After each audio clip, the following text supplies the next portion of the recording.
So, nakikita nyo naman guys, rider ako. Diba?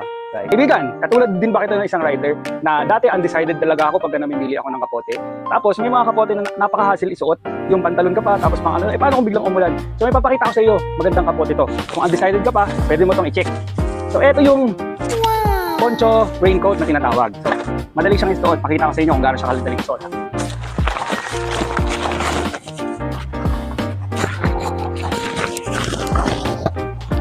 Oh, di ba?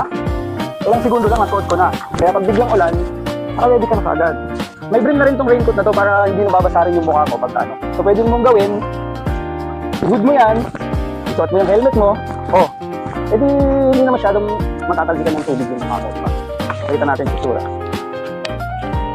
For reference pala, 5'5 ako, tapos 72 kilograms. So ito yung laki ng kapote sa akin. So itong poncho raincoat na to ay gawa na sa Oxford cloth, kaya maganda siya, matibay, at saka water repellent talaga to. Kaya pag nabasa ka, dumudulas lang yung tubig ko lang dito sa raincoat na to. So kung medyo nag-iisip ka nang bumili ng raincoat, ayun, lalagay ko na lang dyan sa yellow basket kung gusto mo nang bumili nito. So, nakikita nyo naman guys, rider ako. Diba? Kaibigan, katulad din ba kita ng isang rider na dati undecided talaga ako pagka namimili ako ng kapote.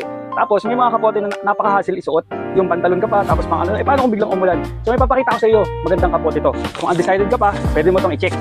So ito yung poncho raincoat na tinatawag. So, madali siyang isuot. Pakita ko sa inyo kung gaano siya kaladaling isuot.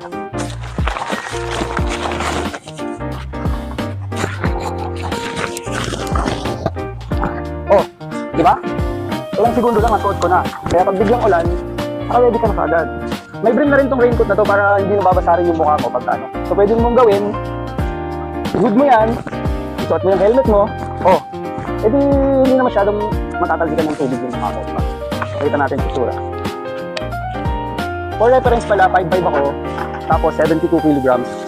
So ito yung laki ng kapote sa akin. So itong poncho raincoat na to ay gawa na sa Oxford cloth, kaya maganda siya, matibay, at saka water repellent talaga to.